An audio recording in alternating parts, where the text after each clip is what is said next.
السلام عليكم ورحمة الله.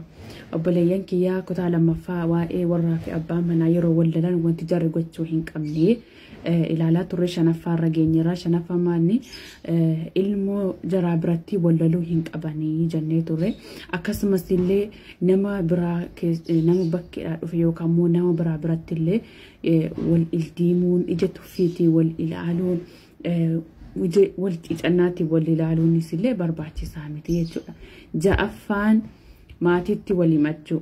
Maatii isaas ta'uu maatii isiis ta'uu maatiitti wal himachuun illee barbaachisaa miti. Maaliif jennaan maatiin tokko akka jarri wajjin hin jiraanne kan hin feene ni jiru carraa kan argamnaan itti fayyadamu waan ta'eef maatii ofiitti dabarsanii himachuun illee isiisa ta'uu kasaasi barbaachisaa miti.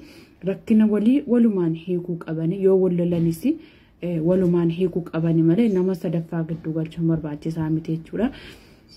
Fakkeenyaaf isin yoo balleessitee jiraatte yaa abbaa manaa kiyya gaarii yaa habiibii bakka kanatti balleesseen jira dhiifama lammatatti hin deebi'u jechuudha. Yoo isa ta'es illee innis yaadha manaa kiyya gaarii yaa jaallatamtu ani illee bakka kanatti balleesseen jira khalas lammatatti hin deebi'u jedhanii walalanis wal araarfachuu qabani malee maatiitti wal himachuun hiriyaatti wal himachuun akkasuma nama sadaffaa abbaa fedhe haa ta'ullee nama sadaffaa fidanii galchuun barbaachisaa miti jechuudha. Torbaffaan wal arrabsuudha.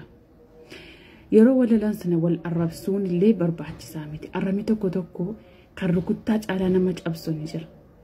Arrabni tokko kan akka inni si keessaan baane yookaan waa akka itti narraanfanne kan ta'u si keessatti akka itti narraanfanne yookaan akka itti waan sana si keessaa hin banne kan godhu ni jira. Arraballee wal arrabsuun barbaachisaa miti. Maaliif shayxanaa barrii banuudha waan ta'eef.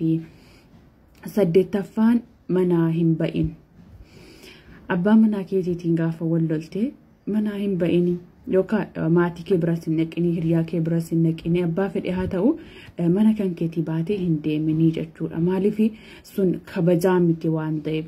Akkasuma abbaa manaa keetiitiin wal loltii gaafaati manaa baatu tuffiitu isin jidduutti argama akkasuma jibbaatu isin jidduutti argama akkasumas illee nama biraatiif barrii banaa jirta jechuudha. Akka namni jireenya isaa keessa seenuuf yookaan immoo akka inni sirra dabarfatee kan biraa barbaaduuf illee yookaan immoo sa'aatii ati hin jirre sana aaree akka inni nama biraa barbaaduuf barrii banaa jirta waan ta'eef yoo rakkinni akkam gidduu keessanitti argame illee abbaa manaa kan kee dhiistee hin deemini jechuudha. Rakkinni rakkinaan hin hiikamu waan ta'eef akkasumas illee akka nama biraatiif barrii banu godhaa jirta waan ta'eef eeggadhu.